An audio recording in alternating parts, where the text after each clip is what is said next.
Penguin Audio presents Mugs, Racial Demagoguery from the 70s to Obama. Written and read by me, Ann Coulter.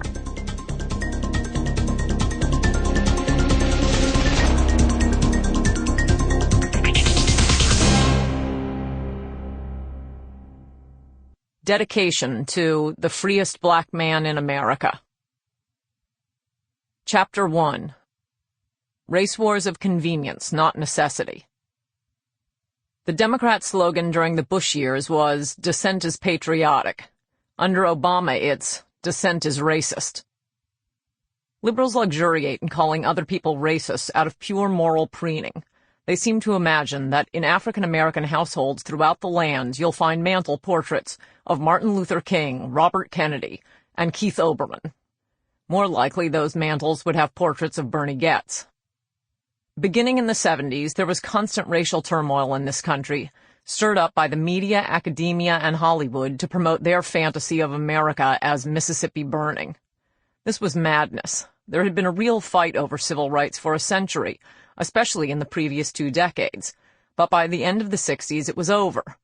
Segregationist violence was gone, and all public places integrated. But in their minds, liberals lived in a heroic past, where they were the ones manning the barricades and marching against segregation. Liberals were hallucinating about the present and the past. Contrary to the myth Democrats told about themselves, that they were hairy-chested warriors for equal rights, the entire history of civil rights consists of Republicans battling Democrats to guarantee the constitutional rights of black people.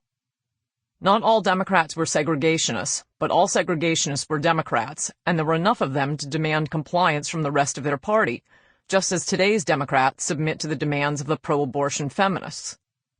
The civil rights protests brought attention to injustice, and voters needed to know what was happening in the Democratic South, but the hoopla was unnecessary. What really made the Democrats sit up and take notice was that blacks began voting, and would soon outnumber the Democrats' segregationist wing.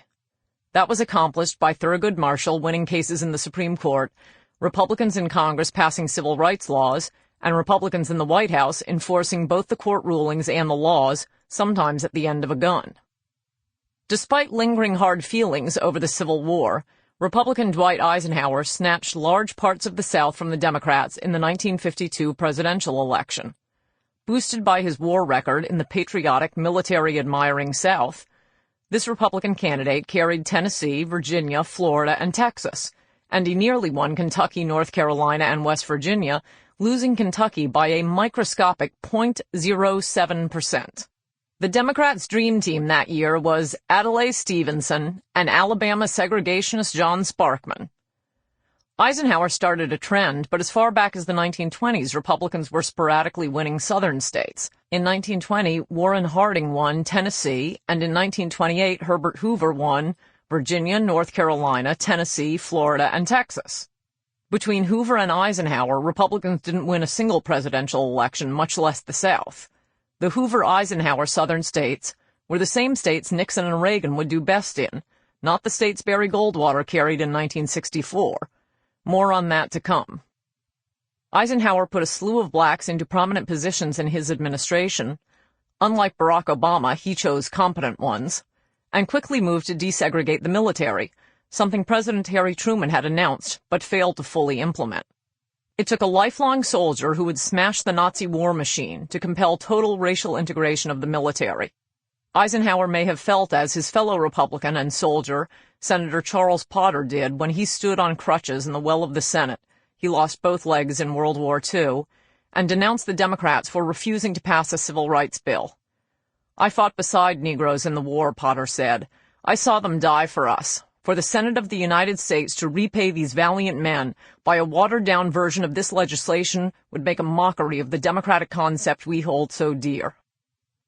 When Eisenhower ran for re-election in 1956, the Republican Party platform endorsed the recent Supreme Court ruling in Brown v. Board of Education, desegregating public schools. The Democratic platform did not. Indeed, a number of Democratic governors proceeded to ignore the landmark decision. Ike responded by sending in the 101st Airborne to walk Sample complete. Ready to continue?